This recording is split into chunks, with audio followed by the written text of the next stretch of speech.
شادی کی پہلی رات تھی۔ بستر پر پھول سجائے گئے تھے۔ نگینہ اور صفدر کی شادی ہوئی تھی۔ شادی بہت دھوم دھام سے کی گئی۔ نگینہ بیڈ پہ بیٹھی تھی۔ کیمرہ مین تصاویر بنا رہا تھا۔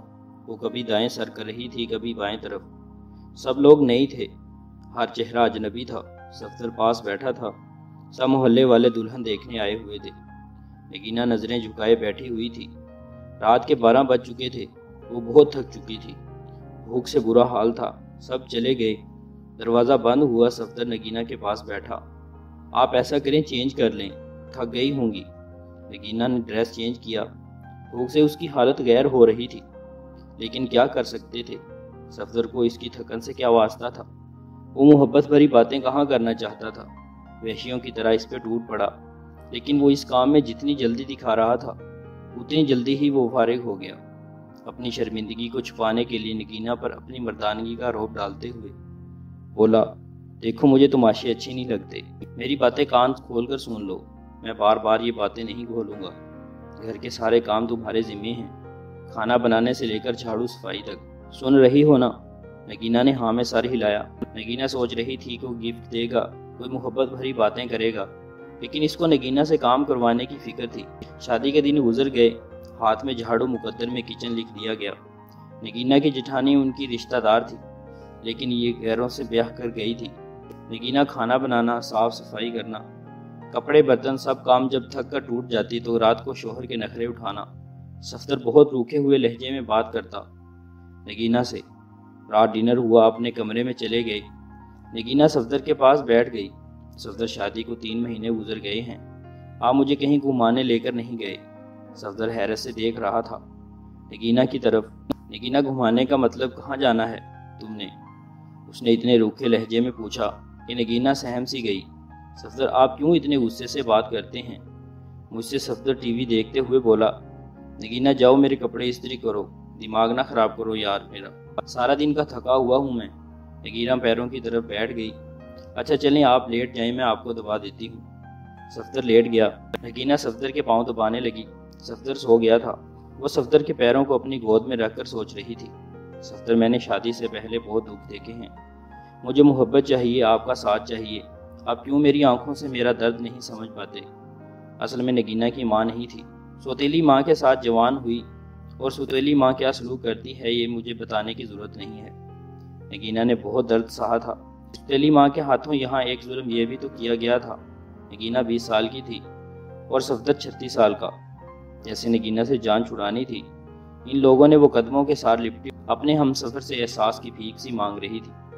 صبح وہ فجر کی نماز سے پہلے جاگ جاتی، ناشتہ بنانا سب کے لیے اس کا ذمہ تھا۔ وہ اپنے درد کسی پہ عیاں نہ ہونے دیتی، وہ بس اپنے گھر میں آباد ہونا چاہتی تھی۔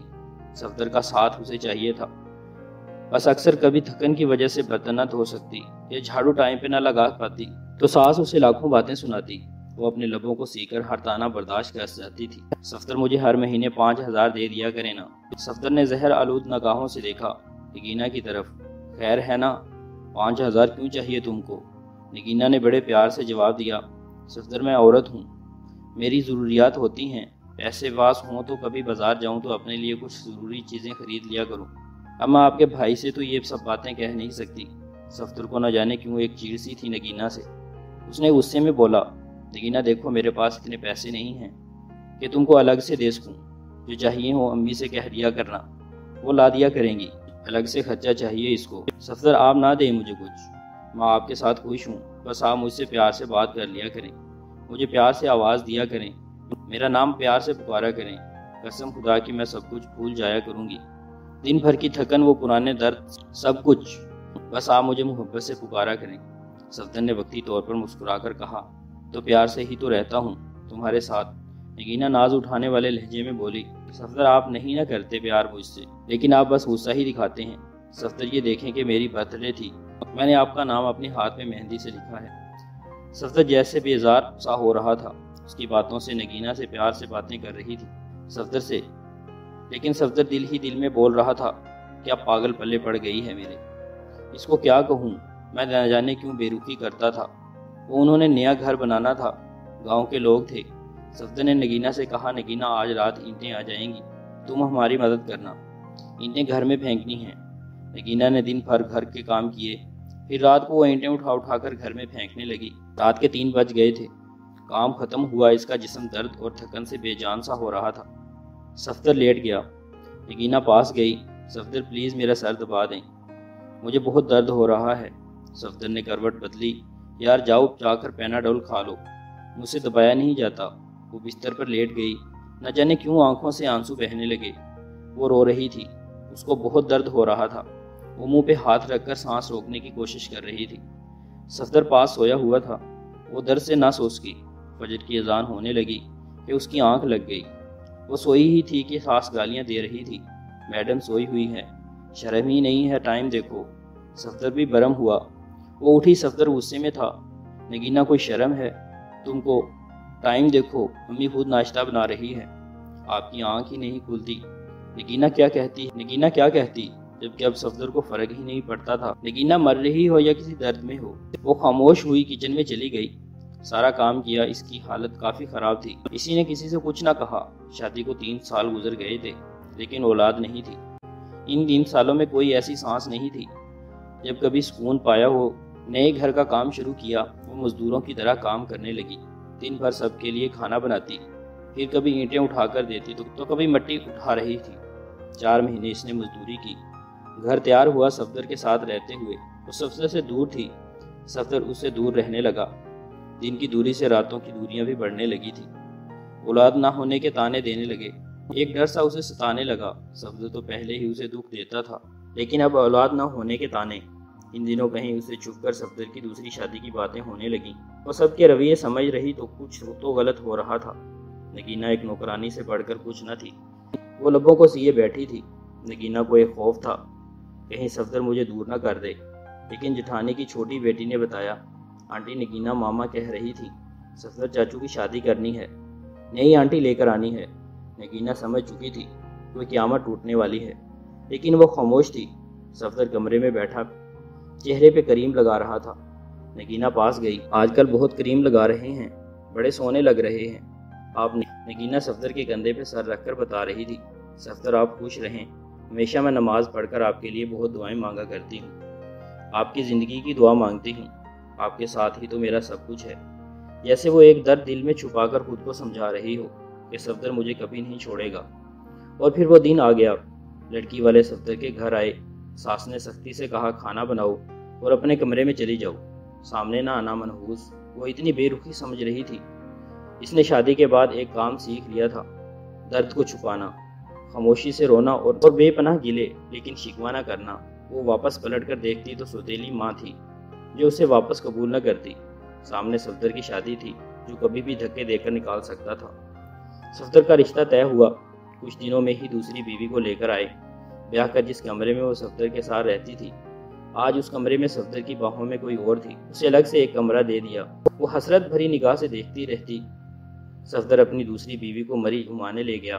وہ بہت خوش تھا، لیکن ایک دیمک درد نگینہ کو کھائے جا رہا تھا۔ گھر کے کام، دن بھر کی تھکن، رات کی تنہائیاں، درد، بے پناہ لاپرواہی۔ نئی دلہن کو سب بہت پیار کرتے تھے، لیکن نگینہ ایک کونے میں پڑی شاید موت کے قریب آ گئی تھی۔ اور پھر ایک رات وہ کمرے میں سوئی تھی۔ شاید آج وہ درد نہ برداشت کر پا رہی تھی۔ سر کا درد شدید تھا۔ وہ سر پہ دونوں ہاتھ رکھے چیخنے لگی۔ سب اپنے کمروں میں سو چکے تھے۔ درد اتنا شدید تھا برداشت نہ کر پائی۔ وہ صفدر کو آوازیں دیتی رہی، لیکن صفدر دوسری بیوی کی باہوں میں سو رہا تھا۔ وہ زمین پر گر گئی، تڑپنے لگی۔ نہ جانے کتنی آوازیں دی تھی اس نے، اور آخر وہ سکون کی نیند سو گئی۔ وہ دنیا چھوڑ گئی۔ صبح ساس گالیاں دے رہی تھی کہ مینی آج بھی نہیں اٹھی ناشتہ بنانے کے لیے۔ صفدر نے آواز دی، امی نگینہ کو بولو ہمارا ناشتہ ہمارے کمرے میں بھیج دے۔ ماں نے گالی دی، وہ منحوس سوئی ہوئی ہے، ابھی تک سونے دو، آج اس کے پاس کوئی نہ جائے۔ دوپہر کا وقت ہو رہا تھا، سب اپنے کاموں میں مصروف ہو گئے تھے، لیکن ابھی تک نگینہ کمرے سے باہر نہیں آئی تھی۔ آخر ساس کمرے میں گئی، دیکھا نگینہ اوندھے منہ زمین پہ پڑی تھی۔ ساس نے شور مچا دیا، سب اکٹھے ہو گئے۔ دیکھا وہ اکڑ چکی تھی۔ اس کی لاش کو چارپائی پہ ڈالا، اس کے آنسو ابھی تک آنکھوں میں تھے۔ اچانک سے کیسے مر گئی؟ ان لوگوں نے اسے دفنا دیا، جنازہ ہوا، کوئی آنکھ نہ روئی۔ ایک دن اس کے کمرے کی صفائی کرتی صفدر کی دوسری بیوی نے دیکھا کچھ رپورٹ اور دوائیاں تھیں اس کے کمرے میں۔ وہ دیکھ کر حیران ہو گئی۔ اس کو برین ٹیومر تھا۔ نہ جانے کب سے وہ یہ درد سہ رہی تھی۔ ایک ڈائری بھی لکھ رہی تھی۔ یہاں وہ اپنے درد لکھا کرتی تھی۔ اس کی ڈائری کے کچھ جملے: صفدر مجھ سے روٹھا روٹھا رہتا ہے، میری طرف دیکھتا ہی نہیں۔ آج میں نے سارا دن مزدوری کی، صفدر نے مجھے ٹھنڈا پانی پلایا، میں بہت خوش ہوں۔ صفدر کہتا ہے میں بہت اچھی ہوں، لیکن پھر بھی پتہ نہیں کیوں مجھ سے دور رہتا ہے۔ آج میں اس کے لیے تیار ہوئی تھی، خود کو سنوارنا تھا، لیکن پاگل نے ایک بار پھر میری طرف نہیں دیکھا۔ پھر میں ناراض بھی نہیں ہوئی، وہ بہت ڈانٹتا ہے، کچھ کہوں تو مجھے جان لیوا بیماری ہے، لیکن میں صفدر کو نہیں بتاؤں گی، وہ پریشان ہو جائیں گے۔ ہمارا گھر بن کر تیار ہو گیا، میں نے اپنا کمرہ بہت سجایا۔ صفدر کی شادی کر رہے ہیں، مجھے گھر سے نکالا تو کہاں جاؤں گی، میرا تو کوئی ہے بھی نہیں، بس نوکرانی بن کر مرنے تک یہاں رہوں گی۔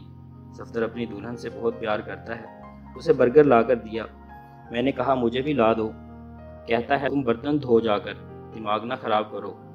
میرا بھلا میں نے برگر ہی تو مانگا تھا۔ آج صبح سے میری سانس رک رہی ہے، ایسے لگ رہا ہے میرا وقت قریب آ گیا۔ کاش صفدر کی بہوں میں مر سکتی، کاش صفدر میرا درد سمجھتا، مجھے سینے سے لگاتا، میں سکون سے مر جاتی۔ صفدر آپ کبھی میری یہ ڈائری پڑھیں تو خود کو میری موت کا ذمہ دار نہ ٹھہرانا، بہت پیار کرتی ہوں آپ سے، بس نصیب سے ہار گئی ہوں، شاید کہ میری قسمت میں خوشیاں نہیں لکھی۔ اور ہاں پاگل، ایک برگر ہی تو تھا، کنجوس تم مجھے لا دیتے تو کیا ہو جاتا، ڈانٹنے کی کیا ضرورت تھی، اپنی دوسری بیوی کا خیال رکھنا۔ میں تو نہیں ہوں گی، جب آپ کے ہاں اولاد ہوئی نہ میری قبر پہ ضرور آنا۔ ایک بار تمہاری نگینا، مجھے بہت درد ہو رہا ہے، اب لکھا بھی نہیں جا رہا۔ صفدر دل چاہ رہا ہے آپ کے پاس آ جاؤں، لیکن اس کے بعد سب کچھ ادھورا رہ گیا۔ نگینا خاموشی سے مر گئی۔ صفدر ڈائری پڑھ کر بہت رویا، لیکن اب رونے کا کیا فائدہ تھا، وہ بیچاری نہ جانے کتنا روئی تھی۔